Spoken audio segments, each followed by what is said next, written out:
that type of thing, make sure you check Bob out. He is a sage. he's a look, he said, he doesn't call himself a master, but I'm gonna say he's a master of various forms of martial art. He can say no all he want. I'll say it for him. Yeah. I say he's a student, and I would argue that I get when I'm into a thing, my intuitiveness and intuitiveness. Maybe I get my intuitiveness from him and my intuitiveness from my mother, or maybe both. Nonetheless, right. But nonetheless, let's bring in Sylvester. He's been here. Oh, Sylvester ain't here no more. But Sylvester, come back in. I was trying to get you on, Sylvester, man. Look, all right. So, but we do have the one and the only. Oh boy, we have the one and the only proper perspective in the building. Perspective, that's it. I'm gonna add him to the stage on. So what? Hold up, I think I heard something I wasn't supposed to hear, but let me try that again. We coming over. All right, let's try it again. Hold on. Oh, I see it. I think that's what it was. Prop up. What it is, B? Peace. Are you there? Peace. I'm here. All right. You good? I don't know if it's low on our end or low on your end. No, it's low on my end. I'm under the weather, so I'm just. Oh man, yeah. You sound like you got the snotty nose. Absolutely. Okay. Well, we turned the volume up in here. We appreciate you calling through the weather. Thank you. He's a true boy, also. Word. Yeah. If you wanna, you got anything? So we talking about. So Baba just gave the lay down of the lay down, but we got this conversation going on. Let's talk FBA, Pan-African Open Call and Conversation. Brother Proper, Baba Asar.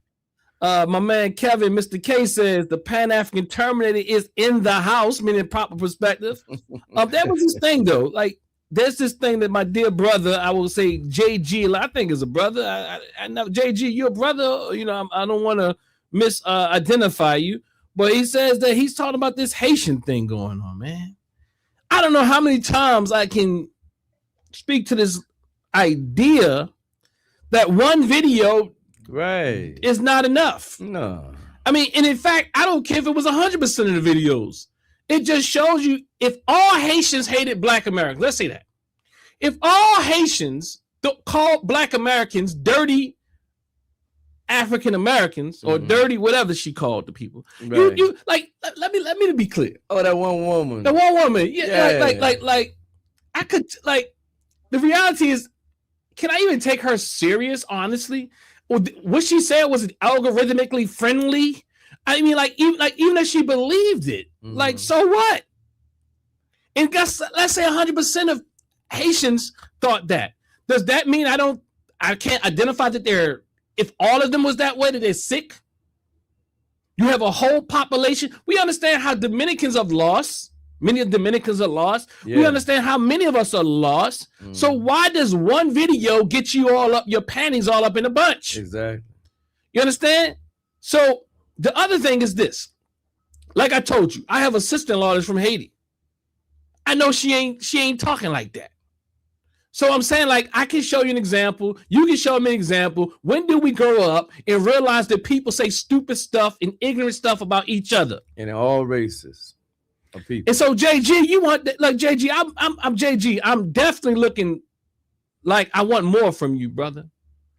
I'm assuming, brother, I don't know if you corrected me as of yet, but I'm looking for more than that from you, because, you told me, that I've helped you in a way, but you showed me one video, but I've also shown you data that supports that those from the Caribbean have greater levels of solidarity in our direction than we do in their direction. I've also shown you that people, as they come here and stay here for a period of time, that they're for the most part, they're sentiments change. But 3, there's always going to be a fool. Let's keep that real. You expect there to be no fools in the world? Exactly. If you expect there to be no fools in the world, I have to ask the question, who is the goddamn fool? Pardon, Baba. That's all right. That's a good word for it. What you got, Baba? What you gonna say here? Now, because I know you've been going down a rabbit hole.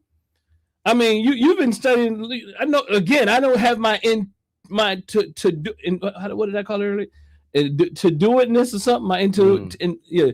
But anyway, I don't know. Go ahead. Something into do itness. Like you definitely have sent me some videos and have been exploring it. So I don't know where to go because you sent me both sides to the argument. I was that's all I was doing. You sent me both sides. I was showing you how people think on one side and the other side, and what they really, really believe. Some people really believe that nonsense. Right. That's what I was showing you. Yeah, I mean, but what I'm saying is, which I don't even know if I have the energy, and I appreciate it, like the energy to do the thing that you've done. Go and look up both sides. But you also show me clips where there's people from the Caribbean or specifically Africa who say some wild things out of their mouths, and then there's another African on the panel who's saying, but just challenging the very African person that's saying these wild things. You talking about the what's that guy name? I don't know people's name. Me neither. So we both don't know their names. I don't put them up there. Yeah, I don't need them. But there's one African saying all these wild things about African Americans, this, that, da. And the other one's like, look. And he have a nerd to call himself a professor or some type of thing. Yeah, but the reality is there would not the same people in the call will highlight the one African who is actually saying the negative things, but they won't highlight there's another African on the very call with them that's supporting and saying, defending African Americans for all that we've done. We will put more, it's kind of like when you get an evaluation at work, and then the evaluator, typically your supervisor or what have you, would say something like, well, you did all this stuff great. I mean, you did all these things great. I mean, like you knocked it out of the park, but they said there's one little piece here I want you to prove upon. Now you skip over all the positive things this supervisor shared with you. And the only thing they say, well, look, I would like you to be a little bit more social. Just one thing. And now you lose your damn mind because you hyper focus on the one thing and overlook all the millions of things. I'm saying millions, all the other things that they said that were positive. But they always have an old saying that a lie will go around the world 5 or 6 times before the truth go around once. Yeah. The lie will go around the world. Say that one more time, Al. 5 or 6 times before the truth will go around once. Before the truth will go around once. So that's what we're dealing with now. Yeah, that's what we're dealing with. Family, make sure you join in on the show. We want you to come in. Let's have this talk. What y'all think about Umar? Brother Shabazz, what's your thought about this Umar thing, man? Umar coming out with the what is it? FAFA? What's the name of his joint? What did he say? DAFA, Descendants DAFA. African. I mean, he trying. I've always had a complicated view on Dr. Umar. I wish he never would have tried to open the school, because that's what sank a lot of his credibility. And then with the more recent stuff, going down with some family squabbles, that really, I think that tanked it for even most of them. So you think the school tanked his credibility? I think the inability to actually get it done. I think before that. Now again, for come on, me, cuz come on, and you hurt my feeling now, man. You hurt my feeling, cuz. Hold on. I always looked at Dr. Umar as a mouthpiece. I never looked at him as anything other than a mouthpiece. Okay. So, a good mouthpiece. And so I don't especially think that, though. I think that's what got him in trouble. His mouth? No, I think the ego got him in trouble. His ego is expressed through his mouthpiece. Yeah, but like from what I see, so and let me say this. let me say this, especially down here in Virginia, mm-hmm. you don't get a lot of front street, in your face, pro-black, African-centered, mm-hmm. anything. Mm-hmm. So, you know, you flip on the YouTube and you see somebody, you know, saying stuff that the way he says it, you don't get that down here. You want to tell you what it is? When I talk like that, people look at me like I'm crazy. People look at me like I am filled with hate. People look at me like I don't know what I'm talking about. Mm-hmm. And so I'm like, well, you know, in social media spaces, for one, and in the classrooms that I did work in, most of my students were not even familiar with anything Afrocentric, anything pro-black. So if I'm in a classroom and a student comes in and said, I watched this video clip with Dr. Umar, and he says blah, blah, blah, blah, blah, blah, and he's talking about Ifa, the religion. I didn't even know black people had religion before Jesus Christ. I'm like, yo, I'm glad you watched. I'm glad you listened to Dr. Umar, because otherwise you would still be thinking Jesus was the best thing since sliced bread. You would still be thinking Christianity is the only way. Brother. And so that's how I looked at it. Now, look at it now? Let's talk about how you look at it now, though. How you look at it? Like I said, for a very long time, when he first started, like when he first announced the school, I was like, okay, I'm with you. I actually tried to reach out because I know was like, it was stupid from the beginning. I was like, that's a school I would want to teach at. I was just like, that's a school I want to teach at. And so when I tried to reach out and I didn't get, you know, anything along the lines of a serious response, I was just like, okay, red flag. But see, I fell back.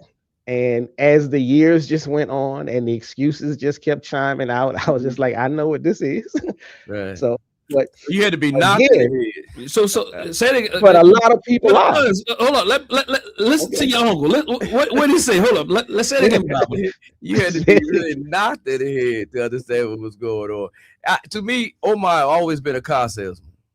You understand what I'm saying? And he's good with his words.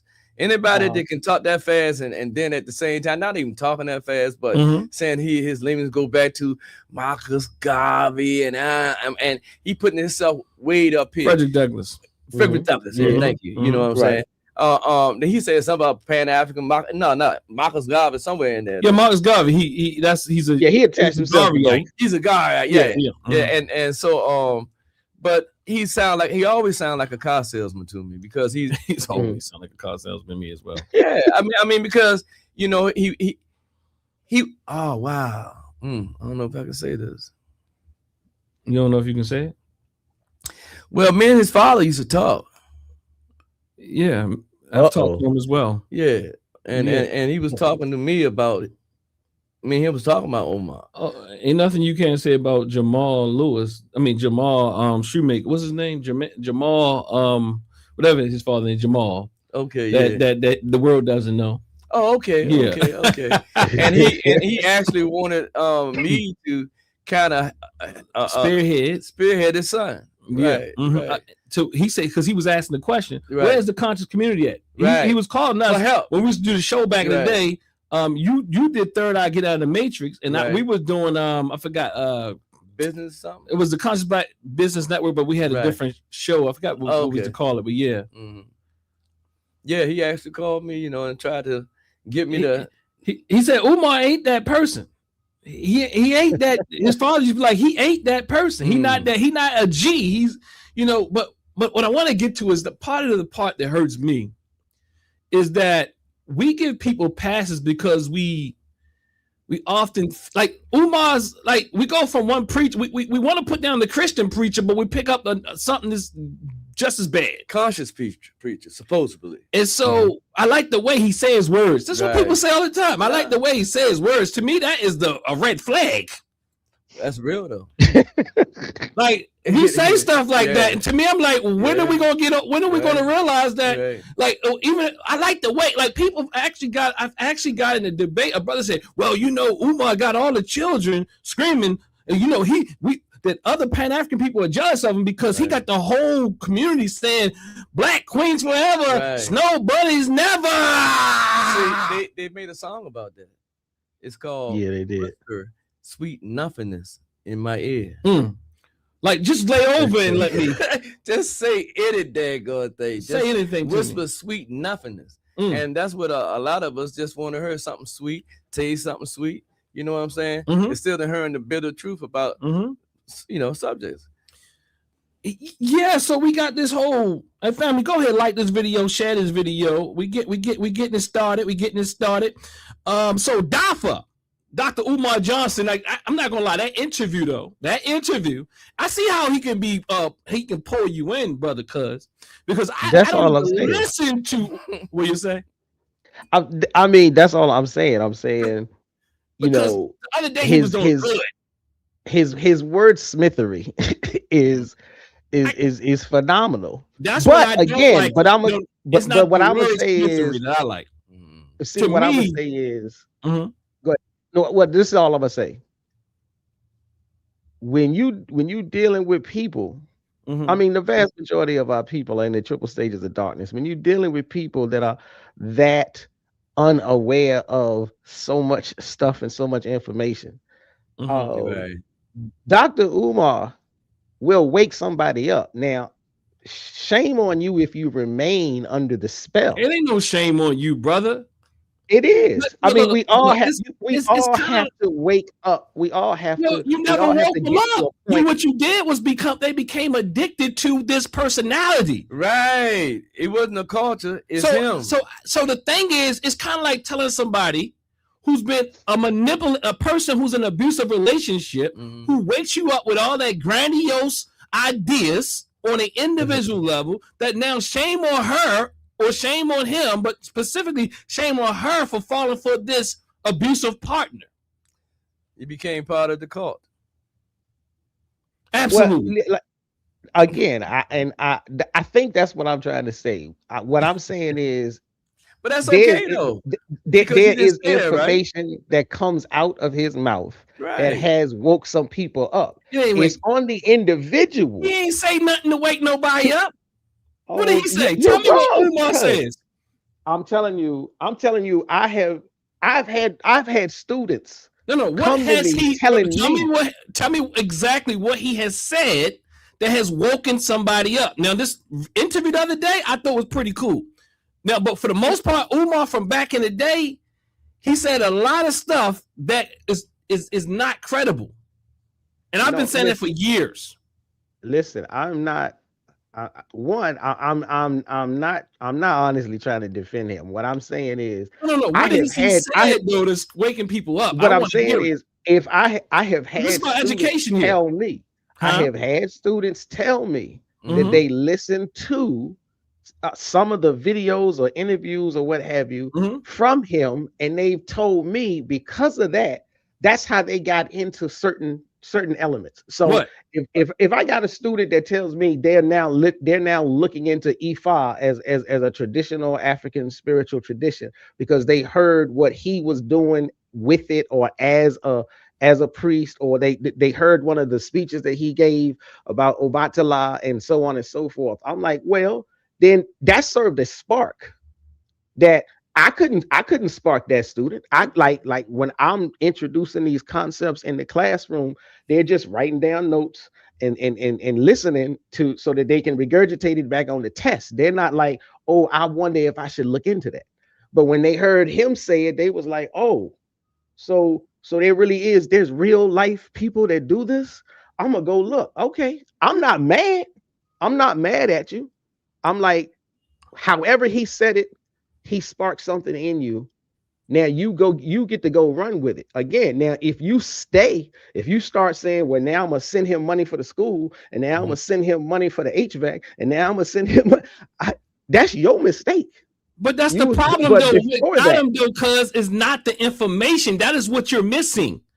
What got them no, the information is what got them. No, the you said the way he says it, the way that he says it, that is what you said.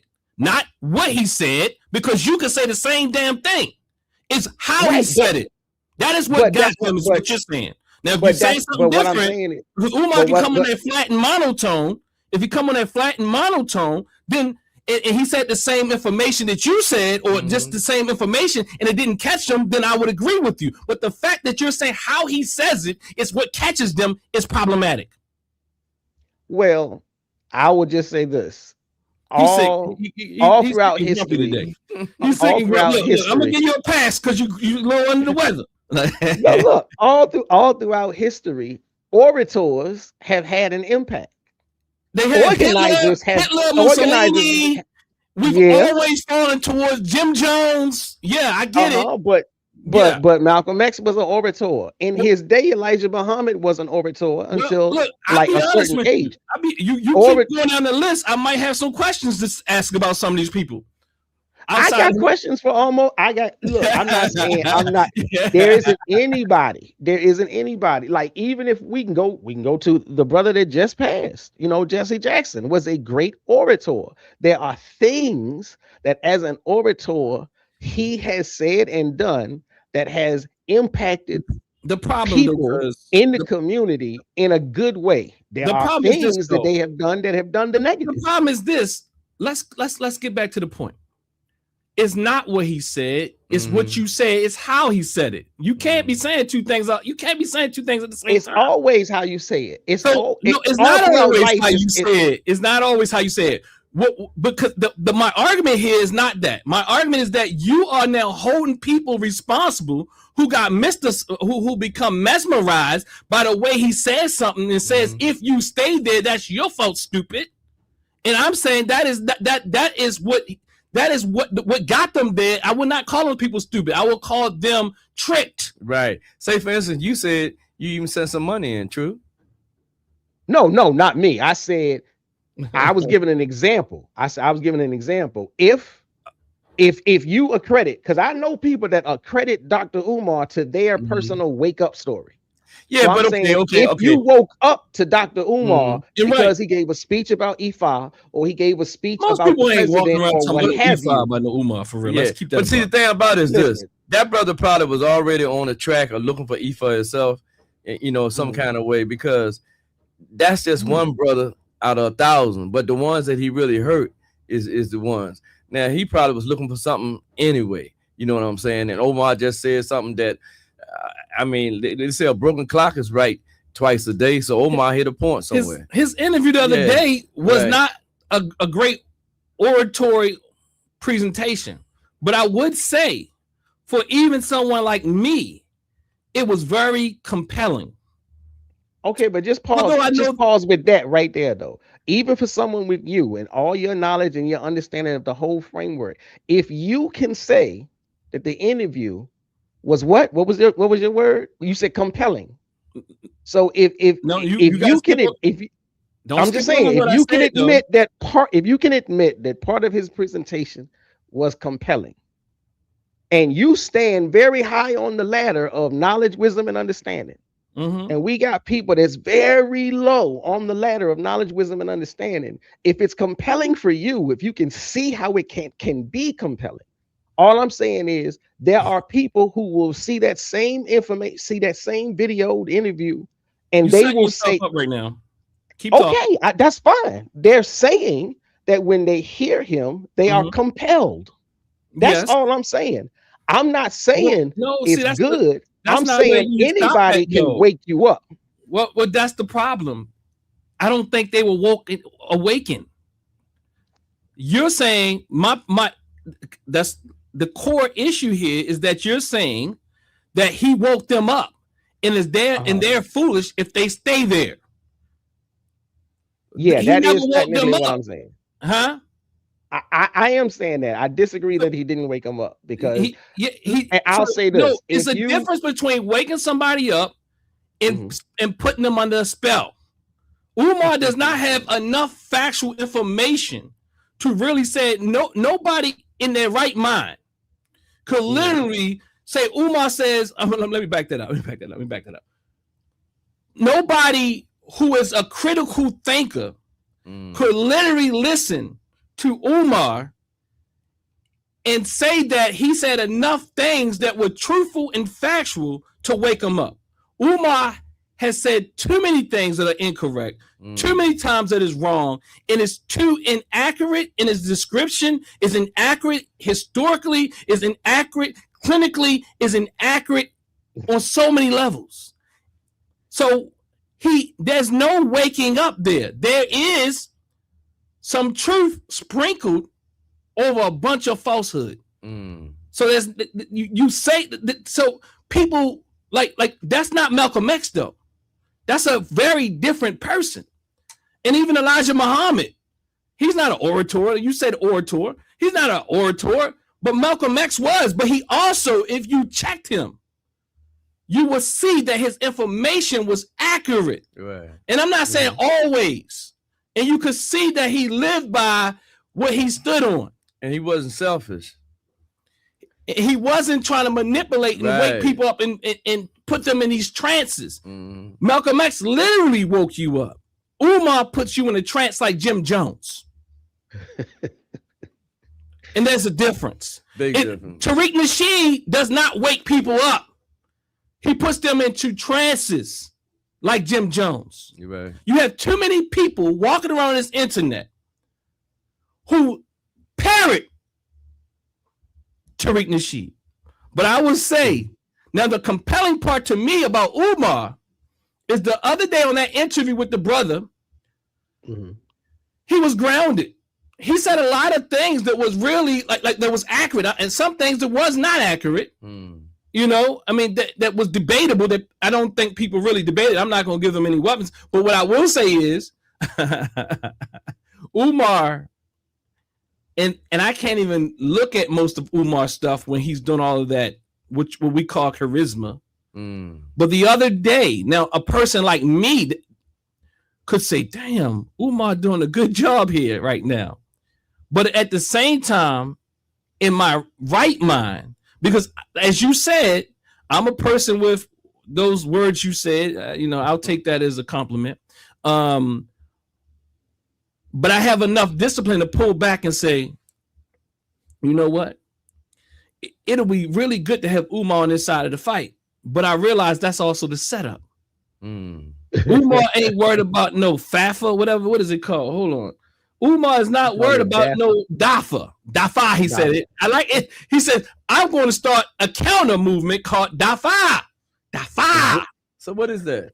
What he said, the Senate of African Freedmen in America, something like that. Umar hasn't started he hasn't started with and having great follow through with anything that he has started. And now he's starting something new. But it's very compelling to someone. I'm talking about even myself. So again, when you say I have this level of understanding, if it's compelling to me, just imagine someone else who doesn't have the same level of critical and analytical skills that I have, and how they can get scooped up in the mess. My only point is, I cannot hold responsible people responsible who have been put under a spell, a traumatized community. I want to help them wake up, but at the same time, this fool who's sick himself, my dear, and he's my brother. He's my brother. Tariq Nasheed is look, it's easier for me to say Umar's my brother. It's something about Tariq Nasheed I have to say. Well, we'll agree with that. It's almost hard to say it, though he's just a better car salesman. No, he's way better than Umar. Right? Yeah. He ain't the most charismatic person either.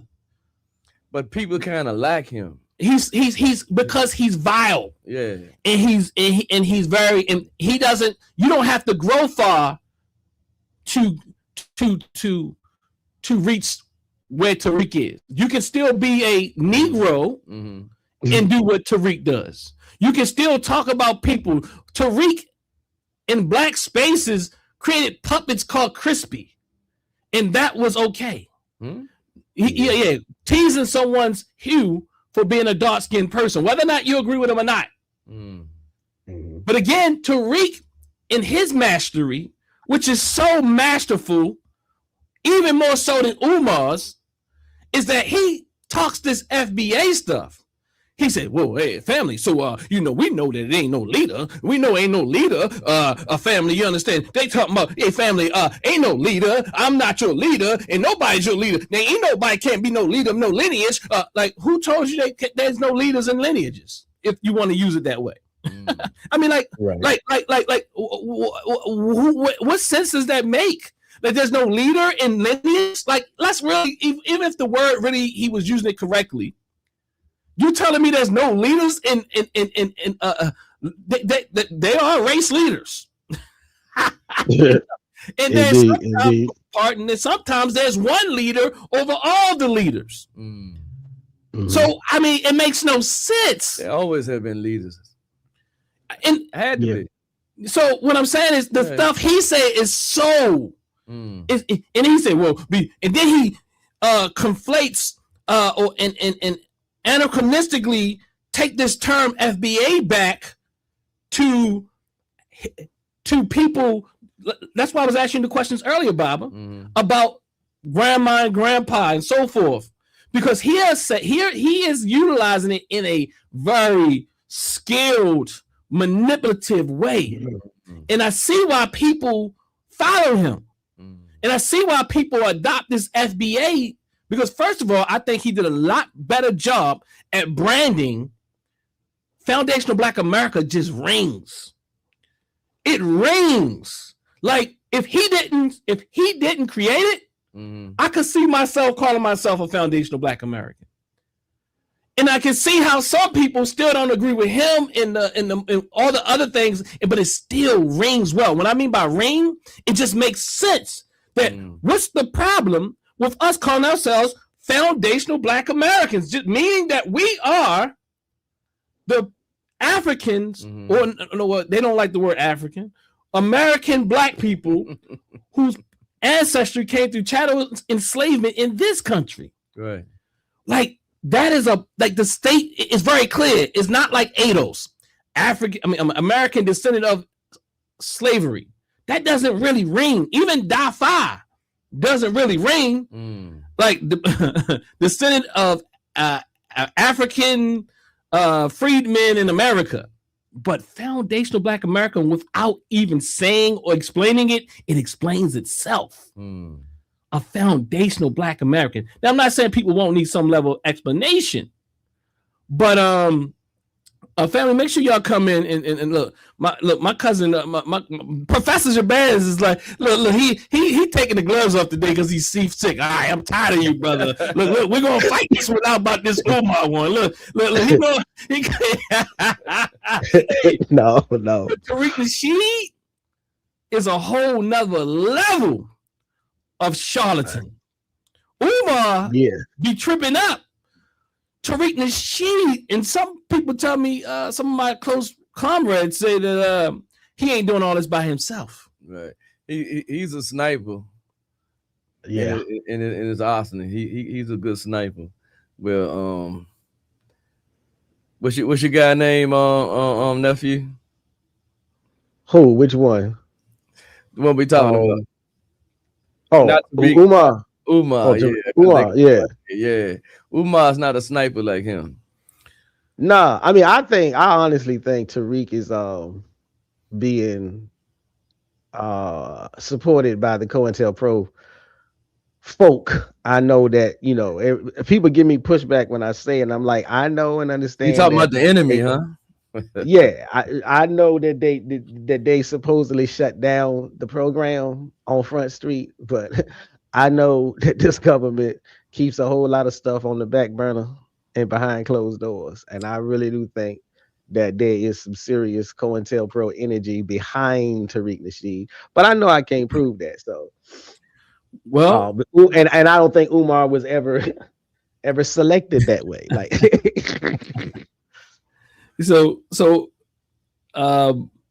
Mr. K says, if anything, Umar Johnson is the Creflo Dollar of Pan-Africanism. And now people are lost there. See, we have to do as Dr. Amos Wilson spoke about. Because I'm going to argue, me and you can have this conversation another time too. See, our taste buds.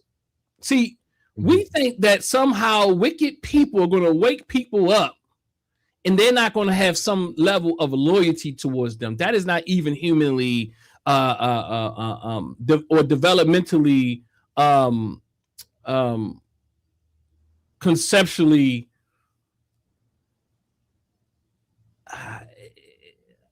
I'm looking for the last word. Developmentally, conceptually, a reasonable thought. See, when a person tries to push yourself up, I always look at it like, say, for instance, one of my greatest heroes is Castro. Because I liked how Castro handled himself with his people. He put his people first before he put himself. Now, one thing about Castro that I liked about him was this. You don't see no picture. Well, you see pictures now around Castro, but during his time, when he was in power, he didn't do that kind of stuff. He put his, matter of fact, when he did the revolution on Cuba and took it back, the first person, when he was distributing land back, the first person he took land from was his mother, and made sure that it was equally divided among the people. You understand what I'm saying? So he's not a selfish person. He's not looking for that self pat on the back like a lot of these young men I see now that's coming out, the ones y'all was talking about. Now I don't even spend my time listening to Omar, or even I didn't know he did a speech the other day, or even Tariq. I don't spend my time on them at all. Yeah. See, they never even got my interest to even try to look at them or waking anything up. Absolutely. Because it's not like we got to have all parts. You know what I mean? Right. And that's why I'm saying, like, to pull out a Malcolm X, he had both parts. He was honest and also a great orator. Exactly. You know what I mean? Yeah. So that's different. And then you could see yourself, even me, when I was with Malcolm, and I must say, I said Dr. Ben, but Malcolm, I'm a child Malcolm with his energy. You understand? With his fight. You know, that's me right there. That's the part that I gravitated towards, because even when I seen slaves acting like slaves in my time, because that's what they showed you, slaves being humble, yassa bars, master, and all that kind of stuff. I always look for those people that didn't like that. You understand what I'm saying? So I finally found them, in Harriet Tubman, etc. Like that. I was looking for those type of people, the revolutionary people, and it's not one revolutionary that I like that is selfish.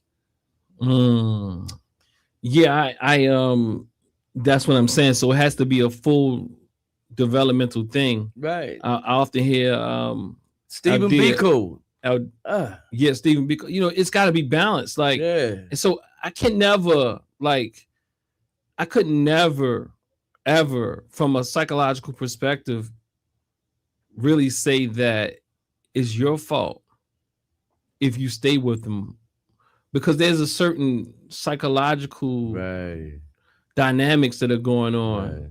And there's a loyalty factor. If you woke me up and I thought I was dead, sleepwalking around, it becomes so much more difficult to see the flaws, and even more so the fraudulent behaviors that you act out.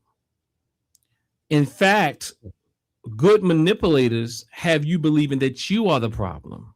Right. And that's a whole psychological mind FUCK. And that is what people do in abusive relationships. That is what people do in small cults. That is what Trump has done to these people who aren't getting anything, but they voted for him and they still would die for him. Right. So that's not really taking into consideration human nature and psychology. And by him putting in a little being blackness, tucking you some kind emotional of strings. Yeah, right. You know, so you're like, oh, that's my man. He's against this and that. Nah, that's because he's going to save the day. They say the best cult leaders will tell you about all the problems, and they're the ones with the solution. No one else has a solution besides me. So if you begin to that's always in his message. That's in their messaging. I provide you the problem. At least I highlight the problem, in many ways exaggerate the problem, and I tell you I am the one that can solve the problem. So you will begin to say things like, we all say, oh, they're human. No. From a true African-centered perspective, we have all the things have to balance out. So anybody just trying to bring division within it anyway. Division is like, I'm not with this group of people, I'm with this group of people. Like, that's not Pan-Africanist at all. It's not. You know what I'm saying? So division is never good. Yeah. So oh, wrong one. I saw Kevin said something earlier, but I don't see here. Oh, Kevin? No. Okay. Kevin, Mr. K said something that I had clicked on, but I guess here to go. He says, Mr. K says, Dr. Dennis, I can't lie. And this is speaking to much of what I said I experienced and felt in that interview the other day as well. He says, Dr. Dennis, I can't lie. Umar Johnson said some things I agree with, but that's because Umar's oratory is a hodgepodge mix of sprinkled facts within a sea of fiction. I think Mr. K said it really well. Yeah. And the thing is, people like Umar know that we've been hurt so bad that we want that fiction. So he's been a leech. We've been hurt so bad, right. We want that fiction. Right. So he's the pipe. How they call the piper? Yeah. Leading all, saving all our minds. And because I remember. Go ahead. Because it feels good. It feels good. Yeah, it feels good. You know what I'm saying? He's talking blackness at the same time, along with the movement of the arms and the poetry. Yeah. It's poetic. Yeah. I mean, I have to go back to another brother I've been telling people about. And I keep telling them, they woke us up. Dr. Jared Ball always speaks about the tricks. And he speaks about how even these movies that we think are waking people up aren't necessarily waking people up.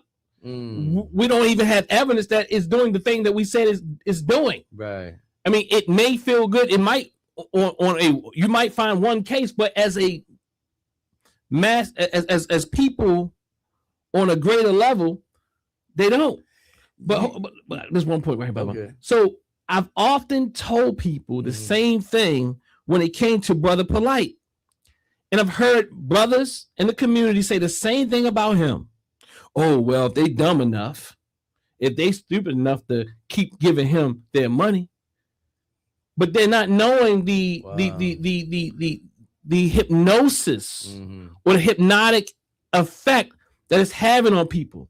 And I've been telling people for years that school made no sense from the start. But the thing is, we want to feel good. And when I hear people say things like, well, at least they could wake us up and I got caught and I was up in there and all that type of thing, it lets me know that we need to really improve on understanding human psychology. We need to understand personality. And I'm saying that is what I argue, because and then we say things like the person changed. No, that personality was there. You refuse to look at the red flags. It's too much conspiracy theory mixed in his stuff. And when I say conspiracy theory, made up stuff. Umar Johnson will talk about anything. If you just watch him for a week, he'll go from being the greatest conspiracy theorist to a dignified doctor to a dude from around the way. Like his identity is not solidified. He always had to be saying something. Laws upon is on him, like a Narcissus that you would say. Oh boy, look, like you would say. No, I can't say things like that publicly. Okay, all right. Now, well, I will say that there's definitely some personality stuff that seems to be going on. Some traits there, huh? Yes. Okay. So yeah, family. Hey, cuz, what you got? Look, cuz, don't. Hey, cuz, look. Hey, Professor Shabazz. No, I'm still here. I'm good. I mean, I'm laying in the cut, like I said earlier. But right. we can talk. We can chop it up again about Dr. Umar. But I'm not putting that man on no positive track list. I simply said right that I have seen people. I understand why some people walk away from his conversations thinking more along a positive line than the people I have seen. Like, I have not seen any positivity coming out of Tariq Nasheed. I have seen positivity coming out of Umar's conversations. To me, Tariq does nothing but tear down everything he possibly can. And I that's the only thing that I'm pointing out as a difference. Well, Tariq put out that show. What's the name of that show? Hidden Colors. Yeah, Hidden Colors. A lot of people say they thank God for that because that's where Umar got. I mean, Umar was the star. He was in it. Yeah. Okay. So then Cuz has to take that back because Tariq in many ways is responsible for the problem we have in this guy we call Umar. Didn't know that. What do you think? That's where it all started. He had to laugh on that one. I mean, I know the side others and people before that, but no, Tariq in a mixture of Umar together. I'm saying that combination of Hidden Colors and Umar is what people are still trying to chase today. I think people want to become Umar. They think Hidden Colors is going to get them there. That Umar has special talent and abilities. And Tariq has special talent and abilities that came together and it blew up. I'm saying because you got a Cadillac salesman and a Mercedes Benz. Oh man, a Cadillac salesman and Mercedes Benz. You know, Tariq Nasheed is a little bit more wicked than that. He's like a mass marketer. But you know what? Now, right there, a mass market. So something Cuz said earlier, my nephew said earlier is that anytime you can get on the air and show your pictures and stuff, and they allow you to come on there, it's somebody behind you that's pushing you. And usually those people don't mean you know damn good neither. Well, I can't ever say this person's name, but they always drop good stuff. Biwana Guziki says that the House of Consciousness. Think about it. Think about that. It's, you know, in alignment with what Brother Cuz is saying here, but he loves the House of Consciousness, by the way. But the House of Consciousness has produced more cult leaders than Tariq. Now, the place that's supposed to wake you up and bring you to consciousness have produced more cult leaders than Tariq. Neighborhood cult leaders.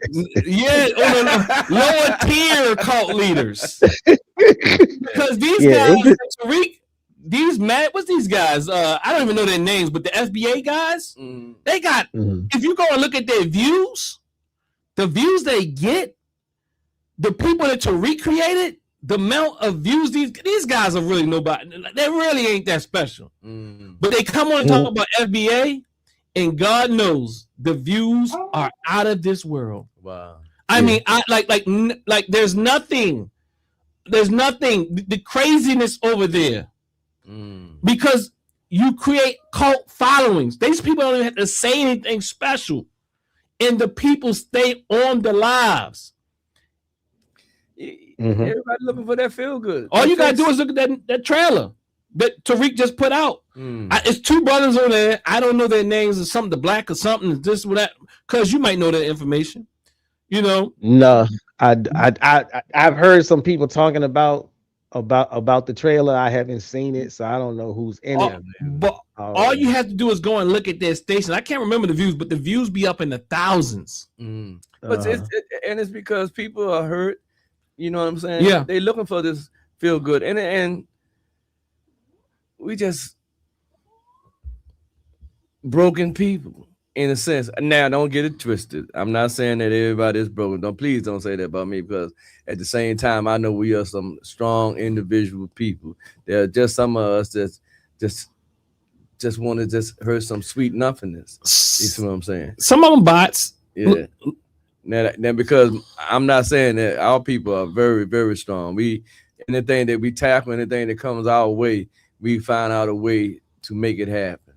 Absolutely. To make it happen. And slavery was one of the best in the world. How we manipulated ourselves through that and still came out with dignity. As foundational Black Americans. Dignity. I hear you. Some of them say, there was no slavery. We just had a brother come in a brother, cuz, man, I'm sad you was sick. You know, somebody came into the temple the other day, man. They came for me the other day. Oh, Lord. On the Zoom, man. They came in there. They started putting out all their pseudo talking points. As what? Oh, word.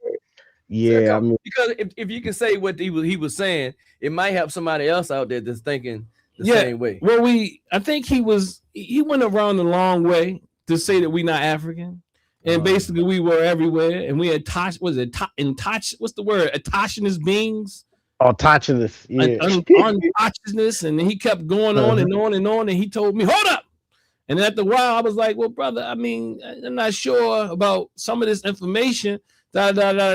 Next thing you know, he called me a girl. Oh, yeah. Oh, Lord. Huh? He says, you stop acting like a woman. I said, okay. My father said, hold up now. He said female. Stop acting like a female. Yeah. And the reality is, if I show the clip, you will see who was acting. I won't say female, because I would never say my sisters act like he did. I would never send me the link. Dysregulated and in his feelings, screaming, stop acting like a female. I know what he meant. He was saying, stop being emotional, when the calmest person in the room, I'm not in the room, but in the conversation, was me, who he called that word.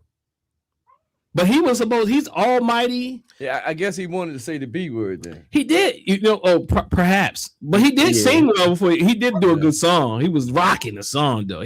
Before he was rocking the song, it was like a yin yang. There's always some good stuff. And I said yin yang. I mean, I know all y'all say yin yang. Musicians know that.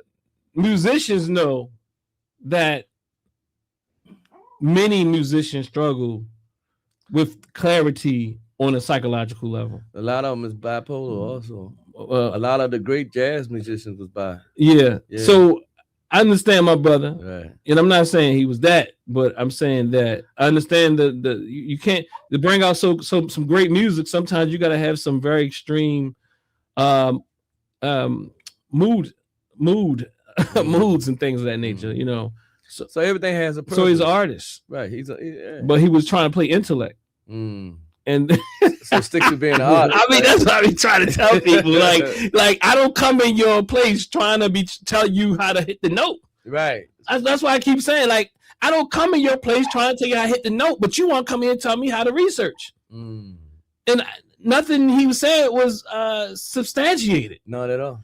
He started going through when we said to be African, he started talking about the mounds, there's more mounds here than pyramids in Egypt. Like, what the hell? I don't even, what's that got to do with anything? In fact, you don't want to be part of Africa, but you want to use these mounds as an example of how African people were here, and we. So what is that? What is it? How you say it? Because what's an autogenous being or whatever he said? Yeah, you got it right. Autogenous. Then he said, it's from the soil. I said, what does that mean? We from the soil, brother. We from the soil. I said, okay, could you help me understand what it means to be from the soil? Then he started going to this fake accent. I'm sorry, he had a fake accent too. He had like a fake Caribbean accent. It's a word for that too. Cosplaying Caribbeans. he was philosophizing. He was, you know how they used to do back in the Black Power era. Everybody like they put the dashikis on it. They start sounding like Stokely Carmichael. No, I'm not gonna do that to us. But yeah, some of us did. Some of them did. Yeah, and they still do it. Yeah. Oh yeah. Yeah. Well, brother, what we do is we have to look at the science of the mounds and look at us as autogenous beings and how we understand that there's more pyramids in South America and North America than there are in Kemet altogether. So I said, so what are you saying? He could not. Well, I am saying that the very thing is that there are more mounds. I said, no, what is that saying? What point are you trying to get at? That we are autogenous beings. And so what does that mean? We come from the soil. What does it mean? So we come from the soil. So what are you saying? And then he kept going this whole thing. I can't do it like he did it. Believe me, Umar is lightweight to him. So at the end of the day, at the end of it, I said, so are you? So I said, hold up. Are you African? I wasn't here for that. So what do you say? No, you were there. I think I came in a little late. Well, he said. Then I said, "So are you African?" I wasn't there for. No. Oh, I see what you're saying. Yeah. You talking about the beginning? Yeah. He did. He started talking about the mounds and all this, and then he went to this idea. At the end, I said, "Let me ask you this clearly, because he's saying a lot, but you're not really saying what you're trying to say." I said, "Are you African?" Well, brother, I'm a nationality. He said. I'm a nationality. That's how he responded. I'm never a place that, then he started going to the slave ship. They never found anything, any evidence of slave ships and all of this and all of that. And that's when you came in that part. And then I was like, well, that's not actually true. Right. Yeah. Some people get, some people get hooked up on their own thing. And some people want to be heard. Like to me, really, for real, he wanted his point. We wasn't even on that subject that he wanted to talk about. But he wanted, some people just want to bring you the ideology. That's what it was. You see what I'm saying? I kept trying to bring him back to the book To Be African. Yeah. And what the writer was saying, in this case, Dr. Wade Nobles. And in fact, you could disagree with that. You don't have to agree with that, but let's talk about that. That was the subject. Right. But you want to go into I'm autogenous to this land, and and we are, and I am universal, galactical, and so then you realize that many of the people that have these are the people that FBA attract. Not all people. There's either these people or they're the very angry people. I'm angry because an African said something about me. Yeah, I get it. And that's also called control through the media, and they want you to respond that exactly the way you responded. A family, y'all look. We put this as a call-in show with Baba Asar, and look, and wanted to hear y'all come in. I'm gonna put the link back in the chat. We're looking for some people to join us, but look, don't be scared. I mean, cuz come up here trying to defend. Oh, no. Let me leave him alone before he get mad at me. Look, cuz I apologize for everything. Yeah, because you good. Look, nephew, you all right with me? You know that. Look, he gonna do a whole thank you breakdown on me. We're gonna be look the cousins debating. Look, the proper breakdown on Dr. Dahl. I would love it. I'll get my popcorn ready and everything. Look, y'all, let's go with the proper respect. At least I know he's gonna be somewhat respectful, So look, and he's gonna bring some logic in there, some kind of way. Yeah, I don't know how you gonna logic this one. Look, I'm trying to good morning. I do got some logic. I got the logic though. I do got the logic. You do got the logic, so much so. You Logic and Umar for sure, but you had to take that, nephew. You had to take that, man. Hey, no. But I get it though. Like, He's under the weather, so I'm. Now you said that's playing with your brain. We're gonna give him a pass today, family. Look. I remember one time, a brother, my man, he mad at me, brother, cause remember that day the brother came on from New York. What's his name? JT Fax. JT Fax is mad at me. You would think I voted for I voted for Trump. Why you mad at you? Because I told them I'm voting for a third party. Oh, okay. Because I can't convince him enough that I know Maryland's going to vote blue. And see, that's another thing. You should never get mad at a person about his political. He said I voted for Trump. Just because you. The same Democrats that say they fought for our vote. Now it's not that they just our ancestors died for our vote. They now die for you to push a certain button. What'd you say about that, cuz? I have fought that argument a lot. We're gonna bring. I have fought that with friends and people even closer than friends, because I have said, I know that there are, for instance, people say, our ancestors fought for this, and I'm like, I know that there are some ancestors that said don't fight for this. So if I feel so inclined as to say I don't want to vote, I still know that I'm honoring some of my ancestors. If I feel so inclined, now I would never vote Republican. I'm not, I might, my bias would be all super exposed. I don't have a lot of patience for people that vote Republican.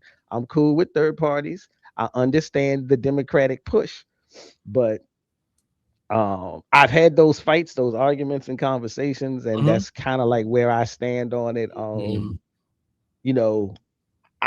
don't care if I'm okay if you say I'm gonna sit it out. I'm okay if you vote blue. I'm okay if you vote third party. I actually was trying to work with a brother who wanted to try to start a third party.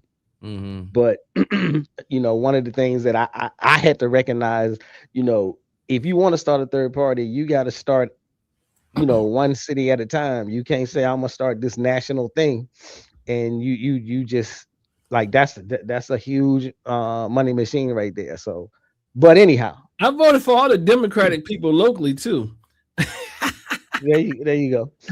And see, and then again, like because every state it has a completely different like dynamic, so to speak. Like so, there are like I saw this person online talking about voting third party because in their city, the only people that were standing up for like the quote unquote people, and not just black people, but the people in general, were third party. So like if you got a corporate Democrat, like if the Palestine issue is in your heart, and and you want a representative that's going to at least speak against what's going on in Palestine, and you have the Democrat that's like, nope, not gonna touch it, and you got the Republican, let's bomb them, and you got a third party person that's like, we gonna fix this, we gonna improve the schools, we gonna stop Palestine bombings. And all right, it makes sense for you to be like, well, okay, that's who I'm gonna vote for in my city.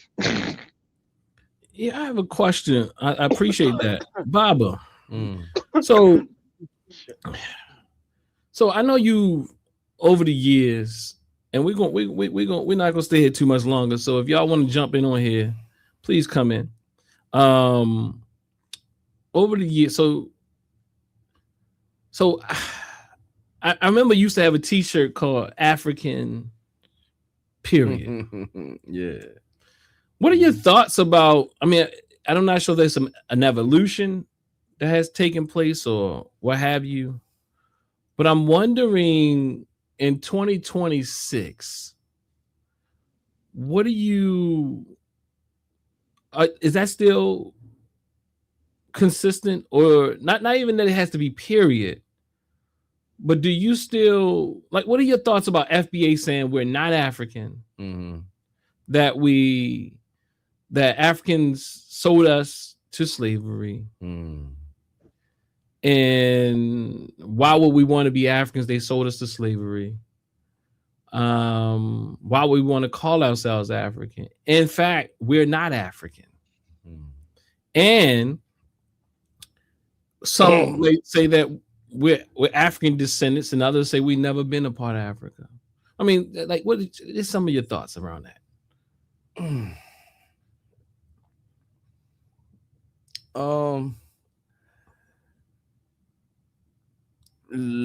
we do DNA?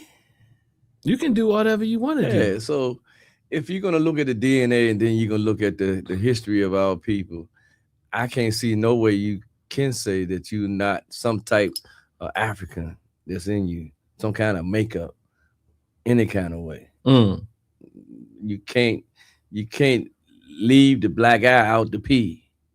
You understand what I'm saying? They black eyed peas. That's us. We are Africans. I always would be. Now, that don't mean that I'm. The media has a lot of stuff to do with a lot of way people think too, and people, gravitate towards whatever sound good, and the media can push this on a lot of people. But I look at YouTube, and I try to digest some of the stuff that people say. But like I say, I can't listen to one person saying this and say this is the overall everything of it all. But I still can listen to it. But I don't have to say that they are right about that, because I have African friends. You understand what I'm saying? You have African friends? Yeah. Oh, hold up. I'm messing with you. Yeah. They say Africans don't like us. Oh man, no. I have a barber. He's a beautiful brother. A barber, BABA? Yes. Okay. Yeah. Me and him been getting along for years. I have a good friend, been friends for 23 years. His name is Manuel. You know what I'm saying? And we've been through the good, the bad. He's a Christian. And of course, during my day and when he was younger, I was fighting Christianity because I seen the damage that it had done to our people. So I was fighting that part of it, But everything has a part, in some kind of way. But no, him been friends for 23 years. He's your wardrobeist, isn't he? Or one of them? Yeah, not that one, the other one. Oh, let's talk about that part. What's that? If you don't mind sharing, like some like you're not just let's say surface friends. Okay, yeah. The ancestors have blessed me. Say, for instance, they say if you manifest something, it might come to you. This is one of those things. I had said a long time ago that I did not want to wear any American clothes. Never again. That's how strong I felt. That don't mean that's because you are wearing American clothes that you're not a militant. That was me. That was my thought. I wanted them. I always said this: when I walk down the street, I want them to say, them meaning the white man, white people, whatever you want to call them. When they see me, I wanted them to know they didn't get me. They didn't get my mentality. They didn't get my spirit, They didn't get that part of me. Yes, sir. And they'll never get that part of me. Never. And to even make it better, I pass that part on to you and your sisters. You see what I'm saying? Because all y'all Afros centered thinking one way or other. Even your sisters, you know what I'm saying? Yeah. And even my sisters, And then I think somebody said, if you walk in a person's house and you don't see nothing of yourself in there, that's bad. And you got Europeans all the way around, but nothing African or nothing of you in there. That's saying a lot about you. You see what I'm saying? And we have been sold like I say, some people don't want to be identified African because it's hard for me to believe that this young man that went around all in Africa was bringing attention to them, that they had cities and etc. In the day's time, I found that hard. But then they started saying how beautiful Africa is. And then they say the tickets to Africa had went off the charts now because people want to go to Africa. You see what I'm saying? I want to put a shout out to Afro Think Tank. I think that brother does an excellent job on the media. His name is Afro Think Tank. And I think he's sincere with what he do. And he's a Pan-Africanist.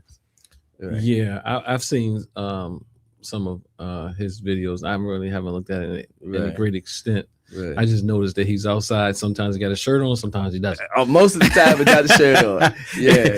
He said the other day, he said, I'm in the wintertime, it's snow out here. I still got my shirt on.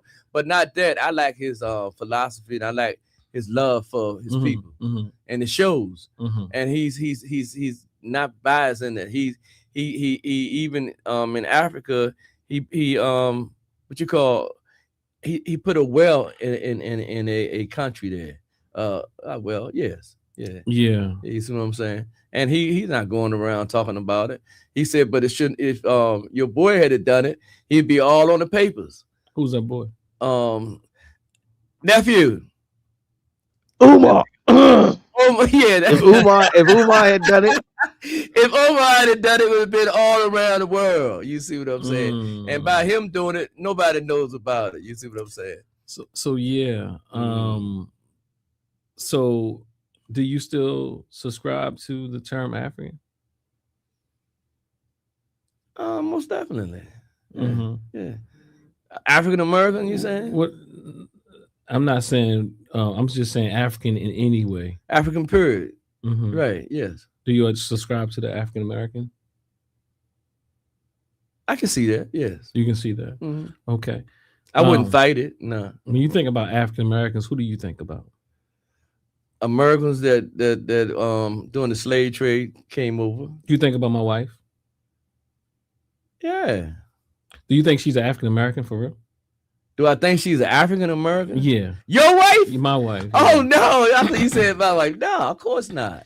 Okay, because and the reason why I asked is that no, she's not an African American. Yeah, and the reason why I asked that is because one of the arguments is that it's not clear enough, and people think that African Americans are inclusive of all African people everywhere. You know? Right? No, she wouldn't have that title. She wouldn't have that title. No, even if she checked the box or something like that, but it doesn't really fall. They think that this is that they think that the reparations. And brother Cuz broke that down pretty well. I got to start. I got to affirm him now a little bit. Brother Cuz has great breakdowns on his channel. Make sure y'all go to the proper perspective and check out some of his breakdowns. But he done a lot of good work on everything from reparations to almost anything that's really. He gives some real good critical analysis. Just don't look at anything that he talks about Umar. Hey, Cuz, hey, you see what he did? He gave you the thumbs up and then he put the thumb somewhere else. That ain't right. I heard that.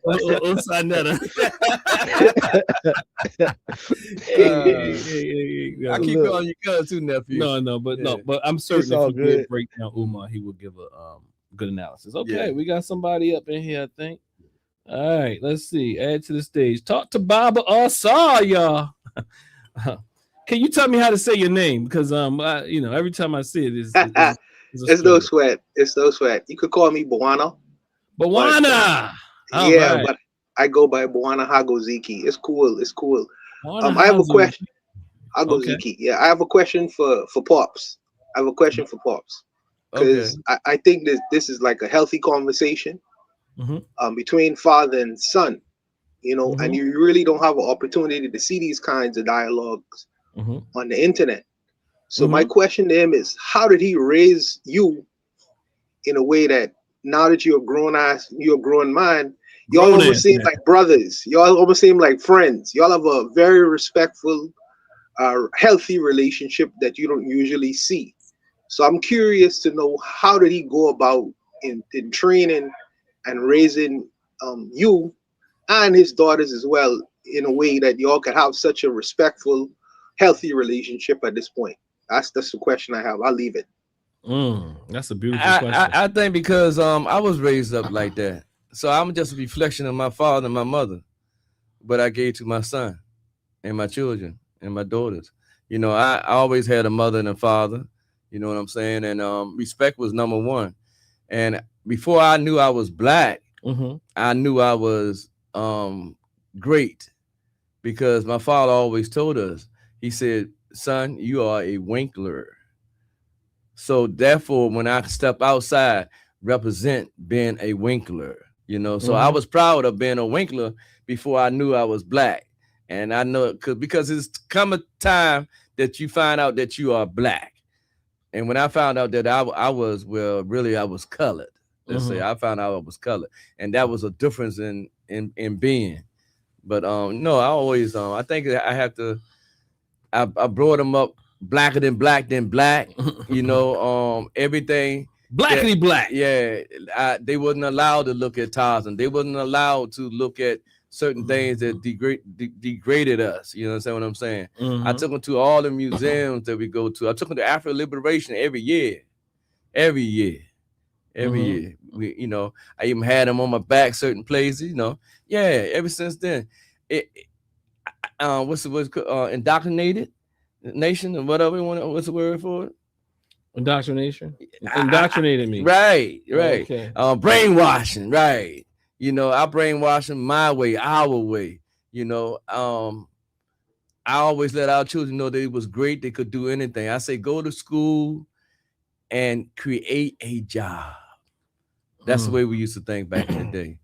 And I guess the last thing I can say is that, like I say, I showed him much of himself that he could see. I even loved Africa, and I couldn't see no wrong in Africa.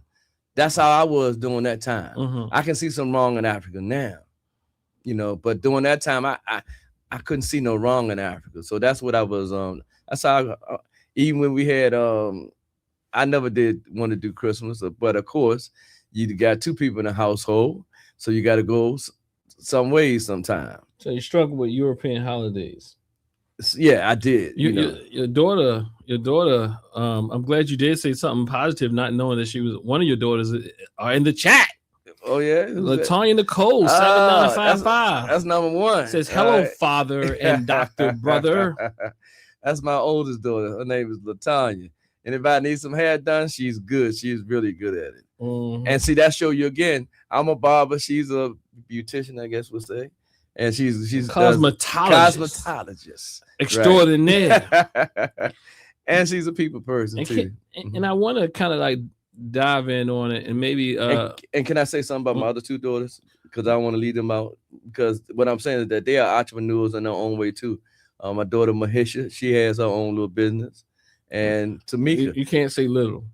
You don't mean anything by it, but that. Oh, okay. That might throw some own drama. business. She has her own business also, and then Tamika, she's the. I never was into politics, and strangely enough, she's very good at what she's doing. Yeah, she's a good politician. So I want to go back to answer to kind of the question though, like you promoting them, but how did you? The question was more about this friendship, like seemingly, like believe me, he ain't never been my friend. and check this out. And I always let him know that too. You understand what I'm saying? I said I'm your father. I think one day. I think that's essential though. Yeah, I think one day when we went out, I said I'm gonna be your friend. Oh, one day. Oh yeah. I remember that day, and I say, but I will be your father in a second if you act up. You remember that? Well, I know he was my father. I think that's essential to note. Yes. That he's still my daddy. And so, you know, no matter wherever I feel like I've gone and been, you know, all praises bow to my mother and my father. I think that's that African-centeredness that we speak about, if we can. That African-centered upbringing that he and my mother instilled. And I say that because my mother may have not read the books that he's read, but definitely is a very communal experience with her and him. A philosophy my father and mother were community people. I like to say that. He probably don't want to say that. Or no, maybe so they actually we were the community and familial house. One of the, you know, I'm not. So in other words, like his family, like he said, they always had each other's back. My my mother's side of the family always had each other's back, and they too also had people in the family's back. But not only in the family, but also in the community. If people had some hard times, you know, right? But you made me proud one time. You said something. I was like, "Wow, that's heavy." I never thought about it. Back like up too far. He said that. You had said that. Daddy, I did all the things I'm doing because I always knew you had my back. Yeah, that's the truth. Yeah. So again, is that security there that prevents trauma. When you feel like your parents or your attachment figure has you, and will be there for you, and that's another thing. In many ways, I've emulated his posture. Like some of the things he said, his Detroit red didn't always shine out to me, and maybe it was tampered down, and by the time a lot of it was probably tampered down a bit to when he had us. Not to say it was all the way gone, but the reality is the person I know is a person who didn't do no cussing. Right. I'm talking about at least in front of us. Now you hear him, you might hear him say something because you be like, oh, whoa, okay. But he see when you get old enough, you can say what the hell you want, But it still didn't do any no cussing, didn't call us out of our names, talked about how beautiful we were, who the great people we came from, all this African-centered stuff. And I had rules, like say for instance, when my children would go to school, if they had done something, they don't get that argument in the daytime. They get it when they come home. Okay, never knew about that. Yeah. Okay, that's the scary part. You knew he was waiting, but hey, but I do think though through the modeling and the modeling more than anything that there was things said. He said he took us to museums and he showed us how beautiful Black people were or are. And he has something right now that he says that he's pretty known for on social media platforms. And it goes as follow: to know us is to love us. And he puts out pictures of all types of African people or across the diaspora and continental to show us how beautiful we are. And I think one of the greatest things that he's shown me, and I still carry this to this day, I heard him say earlier this thing about these skyscrapers, but that's what we're looking for. But what he showed me growing up is the beauty in the people in the village, not just about a goddamn skyscraper. Excuse my language, Baba. And it was the lady or the men who didn't have to have clothes on that look like this even. Right. It was, so he showed me the beauty in humanity in African people and even other people outside of this Western way of looking at things. And what I would argue is that, and again, I think again, Umar said some beautiful things, brother, cuz I on the other day, if you have, and I really can't stomach. I'm going to go ahead and listen to this one. I mean, I think he said some beautiful things, like not that it was 100% accurate, but it was more accurate than he typically is. And I have to give him credit for that. But I'm still, that does, I still understand that you don't want to mess with Umar. But I do he did say some great things, and it wasn't all that great, but it was good. It was a good effort from Umar. He spoke about the Haitian Revolution. And he spoke about how he said from his way of interpreting the ideas of the Haitian Revolution is that it was a Pan-African. I would say he didn't say it this way, but I would say it this way because we understand that Pan-Africanism as a construct was created sometime there after the Haitian Revolution, but it was Pan-African in spirit. The Haitian Revolution, when we talk about Bookman. Yeah. Where was Bookman from, Bobby? You remember? I know you had a whole video on it. Yeah, I think, Brother Cuz, where Bookman from, Brother Cuz? I think he was a Muslim. I do know that. Pardon, Cuz? Yeah, he was a Muslim, and I know obviously it was West Africa. I'm not sure if it was from the Senegal region or not. I'm drawing a blank. He came by way of Jamaica, actually. Actually, yeah, but I was thinking about where the boat started. But I think he did. I think he sort of like either landed or something in Jamaica before he got to Haiti. He was transferred to Haiti from Jamaica. Yeah, those old stories. I try to take the files back. My father did a lot of research and he has some excellent shows. But what I want to show is that the way that he reared us and the way they reared us. You see how I always have to say they, because that's one of the things he also taught. He also taught from this African-centered perspective that you can never leave your mother out. You could never leave your father out. Like, it's a balance. You know what I mean? It's beauty. And in fact, told us that it required us to come together and co-create. Like, so he was also very nature informed. And what I mean by that, he always taught us about nature and the beauty of nature. And he and I had telescopes and science kits, and we won the science fairs. Right. Yeah, all these different things, spelling bees, and all these different things, that instill pride, and not just pride for being Black American, but being a citizen of the global African community. And that in itself, I think, is part of the healing we need. And we can look at the problems that goes on undoubtedly across the globe with all Black people or African people. But at the same time, appreciate the strength and understand that unity is necessary.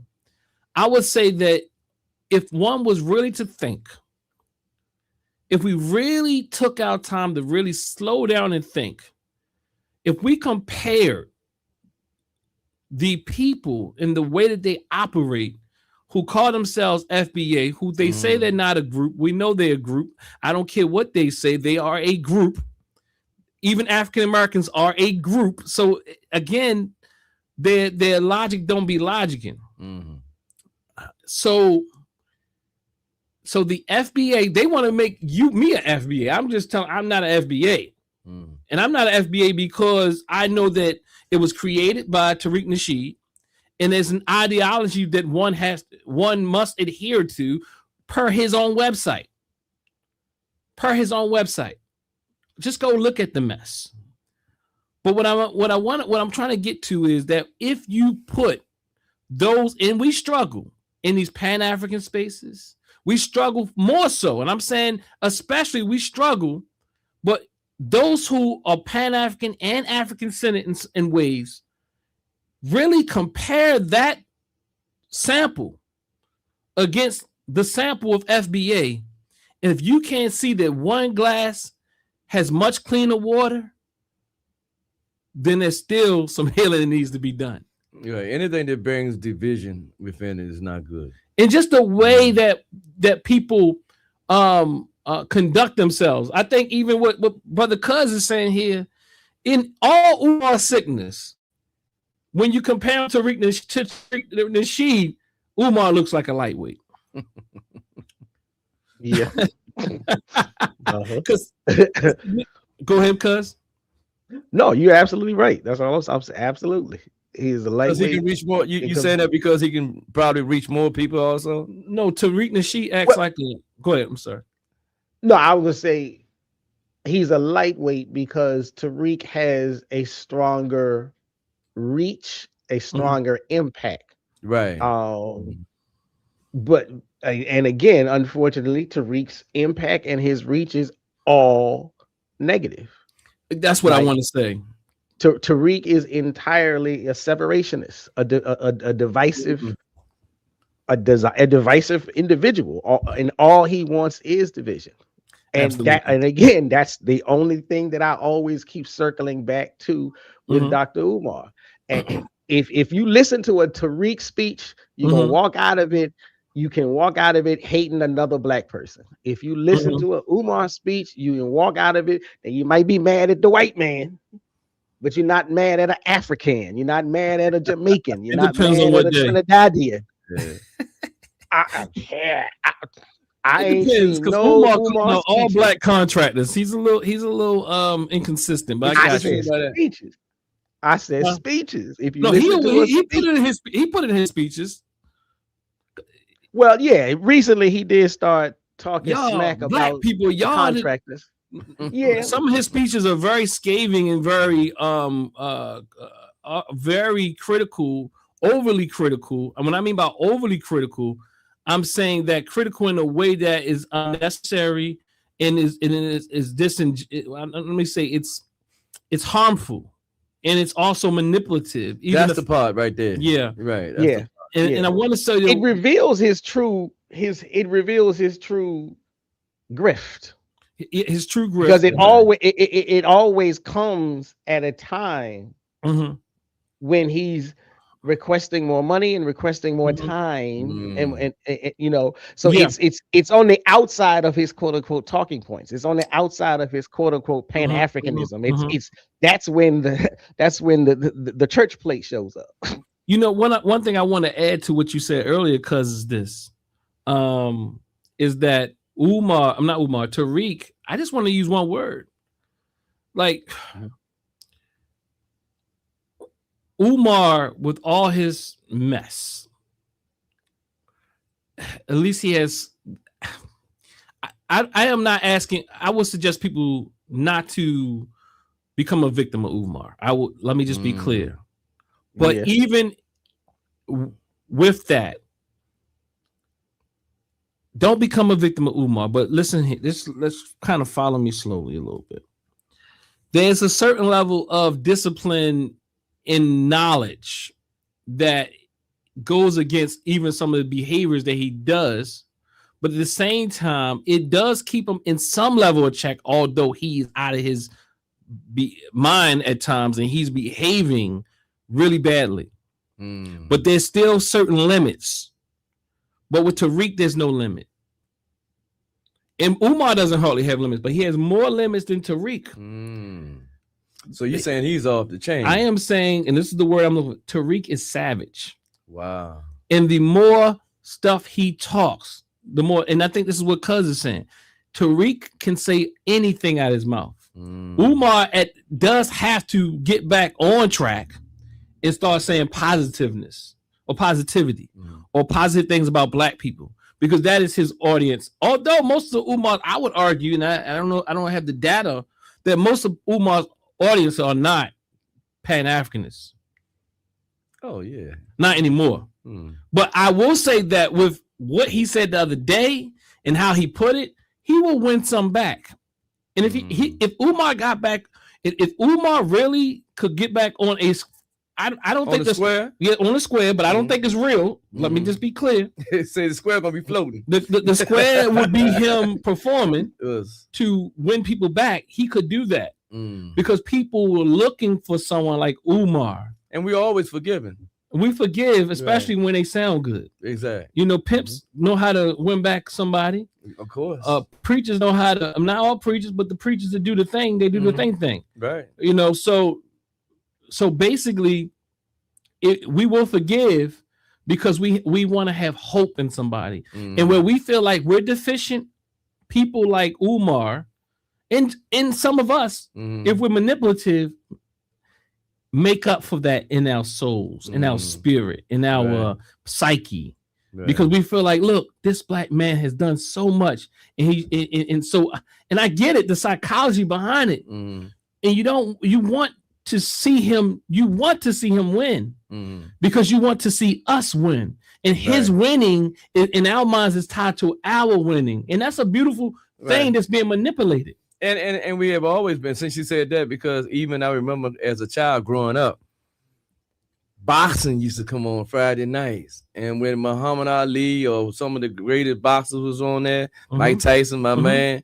you see what I'm saying? We always wanted to see that win because we seen us winning. You know what I'm saying? That was part of us that was winning. Jack Johnson, I can't leave him out. You see what I'm saying? You know, a win for them was a win for us, and we could hold our chest. Absolutely. You know what I'm saying? And feel proud about doing it. I heard a person say the other day, Bob, our entertainers, I forgot, it was a brother, he from around the way, around our old way. Okay. And he like, he's not a quote unquote intellectual in the sense of going through any academic institutions, but I can't remember how he said it, but it was so profound to me that he said, in essence, he said, we struggle with holding our entertainers accountable. Most definitely. And I thought about that when he said that, and I thought about he named some people, Puffy and Kelly, and then we can throw Umar in there as well, because Umar, the reason why people gravitate towards Umar is not because of what his words are, it's how he says it. He's an entertainer. And to me, because I'm a very critical person, and I don't like small talk, that turns me off. And I realize that what turns me off turns people on. And so that's something I have to even equate in my mind. But again, I realize that I'm not everybody's cup of tea, because the reality is this: I don't want no yes people. I want thinking people. Right. You know what I mean? And I don't want yes people. I mean, as small as I am, let's say, you know, I've seen people try to push me up there to a guru. I mean, a real. You are a guru.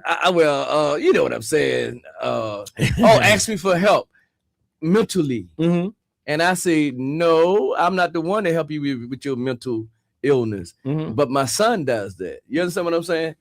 I know my place. That's what I'm saying. No, I do get it. Yeah. I think we not saying I couldn't talk to him. You talk to him, yeah. But you're already working with them on their mental illness. Yes, when you do your Tai Chi, when you're doing your meditation, you're already working with them in that capacity. In the mental. Now, what you're saying is, let's work with this from a holistic perspective. Right. We will do the movement, and we will deal with the meditation. Right. We will deal with all these things. Now, go in, and not to say that there's no crossover there, but there's this let's go and talk. If you want to talk more about emotions, and you want psychoeducation, and you want some cognitive restructuring, and you want some challenges and all that type of things, and you just keep it real, keep it above. Bob, look, I ain't got too much time after you say the same thing 5 times. You go talk to my son, and you know that, right? I ain't that repeater. That's what he did. I am not a. So what's the dear brother name? I forgot his name already.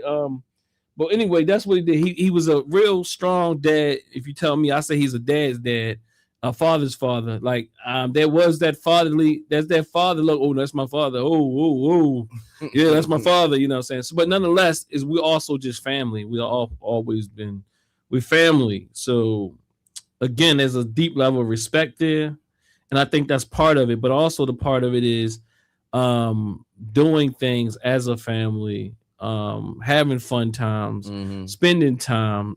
Like there's no discomfort or awkwardness there. We still have gatherings. Yeah. And it's been forever. Yeah. Right.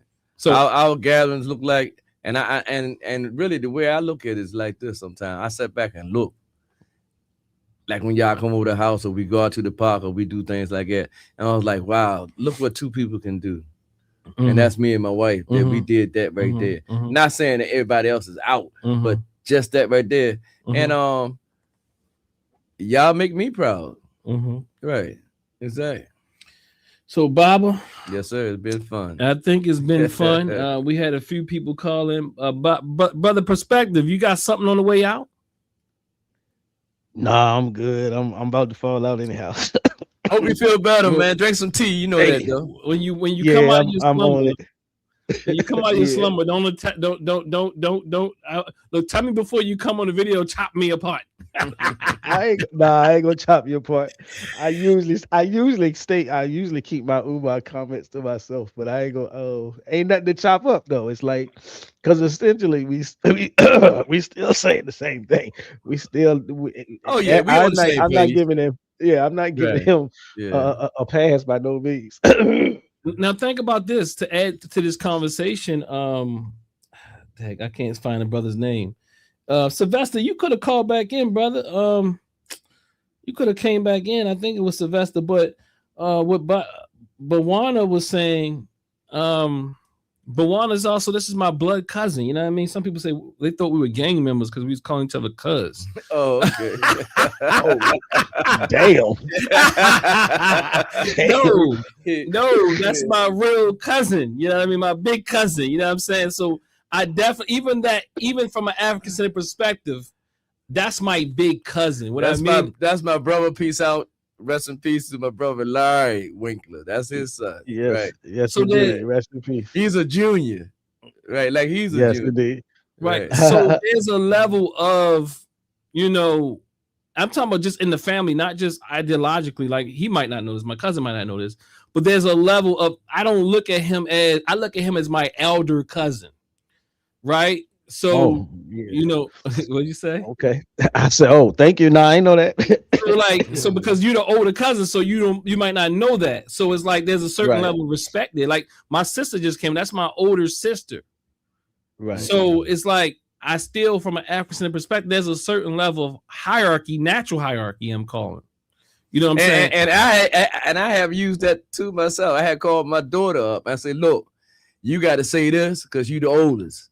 And she like, "Oh, Dad, yeah." She carries that as a big sister, right? You know what I'm saying? That's how she does it. You know what I'm saying? So without these white people papers. Don't mean a thing. Now we can debate because I debate my father, right? But at the same time, look. But at the same time, that at the end of the day, I wouldn't want to raise the children that couldn't debate with me. What is that? And I always say this, and I always have said that. And I think each father, all parents want to always see their children do better than them because we had that mentality from even when we were. Under the conditions of doing free work for these people here, we always want to see our people do more or do better. So I got that do better attitude. Mm-hmm. You understand what I'm saying? I always want to. Absolutely. I always want to, and even my great grandchildren, my grandchildren, I want them to do better than that. Absolutely. You see what I'm saying? And I would let me say this first of all. Our children are fantastic. Mm-hmm. They are not crazy, out of their minds. Of course, you're going to have a little of this and a little of that. But when you listen to them, even with the rap, listen to a brother spitting those words out coming from the dome that quick and sufficient in what he's saying, that's a piece of artwork in itself. I tried to put 3 pieces together, couldn't get nowhere. You know what I mean, nephew? Nephew helped me out with one of my things. Yeah, because that's the way they can spit that thing out. I look at it as a computer, and they putting the words in the right perspective and they're bringing everything together. That's a masterpiece. So, Baba, any closing words when you think about FBA, Pan-Africanism, African-centered thought? So my thing is this: anything that's going to name itself something to divide something. When you divide something, that's half of it. Be the whole. Don't take the half. You see what I'm saying? And my words, my last words are being this. I always say this: to know us is to love us, meaning that sometimes take out the time to know a person. Take out the time to try to understand the hurts, the joy. You understand? Besides, I think the old saying was walk a mile in the innocent moccasins or some Indian shoes or something like that. Same sense before you go out and prejudge people and do things. And then lastly is this: until you learn how to love yourself, you cannot not love other people. Oh, hold up, Bob. Somebody came in for you. Okay. Look, Duke, what it is? I'm still learning, gentlemen. Where you calling from? I'm calling from Virginia. Okay. What part?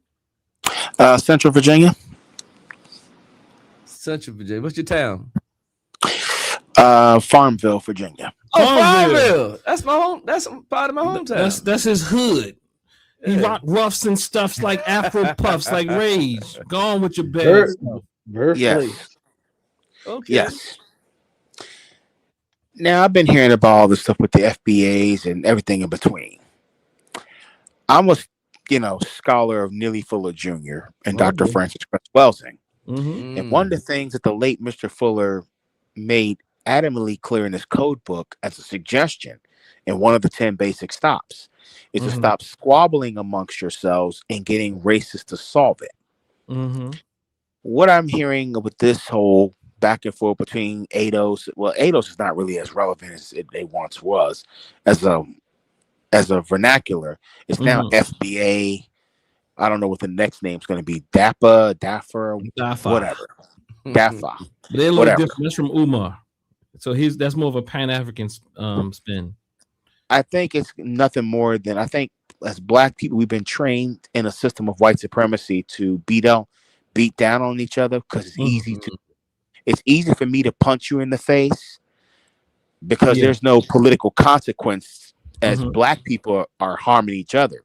But the moment we harm one of the people in the majority population, aka the white nation, the race nation, then there's a political consequence, and there's a judge, there's lawyers, there's the whole political system, and the weight of that system coming down on you.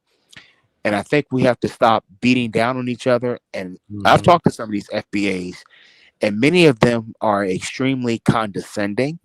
I don't know where they get their knowledge about foundational people, because for starters, we ain't foundational to nothing. We were brought here as slaves. What are we foundational about? That's like me saying I'm a foundational prisoner. Oh, I was happy when I was here when Pelican Bay first opened. And I was foundational to this. You know what we did in this prison? We got the warden to respect our culture. When you're a prisoner, you're not. No prisoner walks around bragging about how foundational they were to be a prisoner. Nobody does that. Right. But I think it's just another way for them to get some traction, because we're the biggest. Another thing we've been trained is to always seek attention or seek validation. And if we don't have self-respect for ourselves, then we want somebody else to give that respect, but we don't want it from us. We want it from the non-Black society. We want validation from them, consciously and subconsciously. And so I'm disgusted by it, because to sit there and beat up on Africans or people who come from the continent known as Africa, calling them names and saying these different things about them, and then saying, "Oh, we're delineating." Well, I can't delineate my being treated as a nigger in the system of white supremacy. Instead of being treated as a man, I can't delineate from that. But I think it's just one big game, and sooner or later, I think this is going to come to an end. It will. Once Trump comes out of office, they're going to move on to something else. Next thing you know, it'd be foundational. Well, not even Black no more. Now we're going to be called what are they going to call themselves next? Black American, descendants or something. They might even use the word Black, because they might say the word Black is being used too widely, because that's their argument about African American. So it's used too widely, so that's why they call themselves foundational, and Black is Black Americans and nobody else is Black, and all this other stuff. And I heard even Africans try to argue over that. Like one brother told the other guy, he said, if you don't open your mouth up, you Black. That's how somebody gonna see you. First of all, you Black. You understand what I'm saying? Right. Yeah. But the part of the interesting thing is they will also say, like, well, they don't call themselves Black, so they're upset that I'm talking about FBA is upset that other Black people around the world are not calling themselves Black for different reasons. But then what they will say is when someone says they're Black, you're not Black. Yes. So it's a very distorted way of looking at the world, and you will never actually get what it is that you're demanding of our dear brothers and sisters across the world, because you're not looking for it. Because even when someone shows you that what you say they don't do, and that they do it, it's still not enough. Because in your mind now you just become defensive and say, no, you're not Black. We're the only Black people. This is what they're saying. Many of them. We are the only Black people, and we're the only ones that can use Black. Wow. While at the same time say, see, they don't even consider themselves Black. So again, that's why I'm not even getting in the argument, because I realize how and why people from Black majority countries would not call themselves Black. it's not like black is this universal term that everybody uses. Yeah, like somebody like say for instance, my friend from Africa, he know he's a black man because he say this. But if you ask him what he is, he say I'm a Nigerian. But like some other people here would say African American. Right. Some people can't stand the word black here. Some people would rather still keep the word Negro than black. Wow.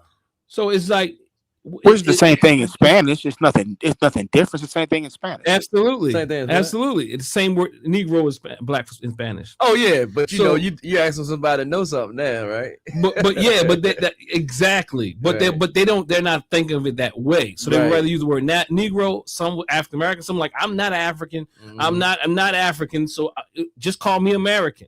You know. Oh man, I had that in the Bible.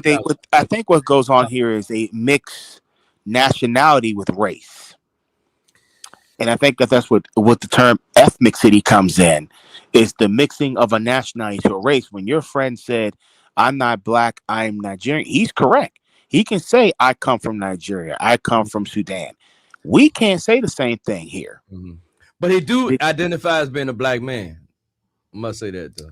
But we can say the same thing here if we the term that we already have, which is quite sufficient in African American or Black American, if you want to call yourself that.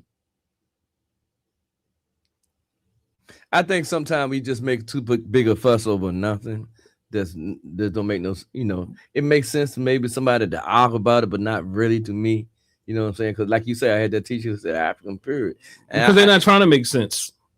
They try to make mess. Oh, okay. I agree with you. Yeah. And some people just there's always that person that's gonna see something wrong in something right. Mm-hmm. Even in something that has a solution to it, they try to make a problem. And we gotta keep in mind there's a Wizard of Oz. Don't get me started. Yes. So those of the likes of a Tariq Nasheed is a Wizard of Oz. Okay, gotcha. A Wizard of Oz. Nobody knew who he was, but he was running every goddamn thing. Right. So that's why you got this leaderless organization. There's not an organization that doesn't have a leader. Right. Or it's not an organization because we didn't put it down on file. We didn't put it down on paper. Well, but I do own the trademark. But you know, there's no leader. Of course, there's no leader to a lineage because lineage just supplants the word group, or they don't want to use the word group. There ain't no group. What do you mean we're not a group? Like we're just a lineage. Well, that doesn't make sense. Again, because African Americans are a group. I want to keep telling people this. Like they're saying that this is the new term, but it's just a lineage, but it's not a group. And African Americans are a group of people. We not only a group of people, we are almost a blueprint of a lot of stuff. He said, "Oh boy, a lot of stuff that's going on in the world today. Well, our dress, our fashion, our everything." But it's still a group of people. Yeah, it's still a group of people. I'm not saying the that. FBA people would definitely love to hear you say that. I mean, I agree that we're very influential. Yeah. But I would also argue that we don't get too arrogant about this influence because this is borrowed influence. Mm-hmm. I got you. like our influence is not like African people anywhere else are any less talented, or that we're more or less talented here. And yes, and then it's one thing that I really. But we are on the we are on the biggest plantation. Yes, that's what I could say, because when I see these people that made some money and they come on TV and they show all this money, look what you can do, look what you can get. Another thing, you see what I'm saying? Build sales. I like, nobody does that. So you got a lot of money. So what? We already figuring you got some money because you just put out some hits and everything like that. You understand what I'm saying? Somebody said Happy FBA History Month. So it's so much, right? And we're going. And dear brother, thank you for calling in, my brother. I think he dropped off anyway. Okay. Yeah. So I really appreciate the you all chiming in. Make sure you, before you leave, you like this video. You share this video, leave some comments once it posts. Keep the conversation going. JG11, I'm not sure if she will come on. We got some shy people in my family. I'm talking about Edeline. I'm sorry. Well, I mean, it's good. You don't know her last name. You mean to put it out like that? Yeah. Talking about my Haitian sister-in-law. or Haitian sister. Just call it that. So what we're going to do, we're going to close out. Baba, I know that. Did you have anything to add on what you already said to take us out of here?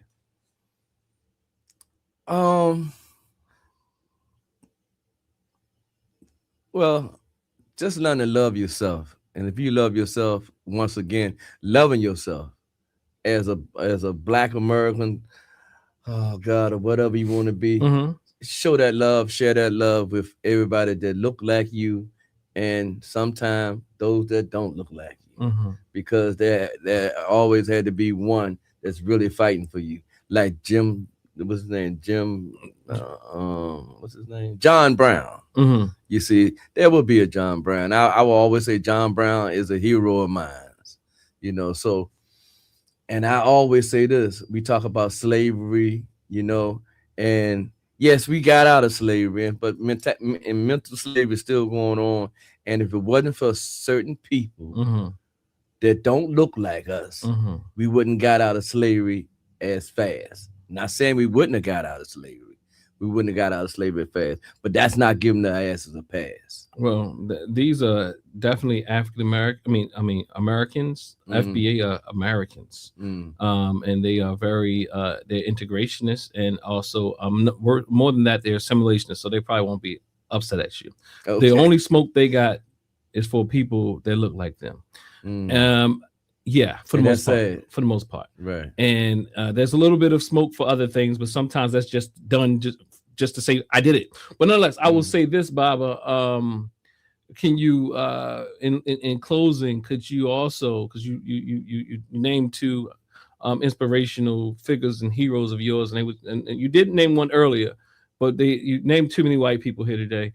So you named Castro and now John Brown. Could you close out with at least five Black strong people? Like I said, I'm a child of Malcolm X. I said that earlier too. Nat Turner definitely was my man. Oh boy, Nat Turner. Yeah, Nat Turner was one of the people I was looking for when they was downplaying us loving slavery. You know what I'm saying? And Harriet Tubman, of course. You know what I'm saying? So. You know, James Baldwin, I must give him credit. Langston Hughes is another one of my favorites. You know what I'm saying? Louis Armstrong. Any revolutionaries?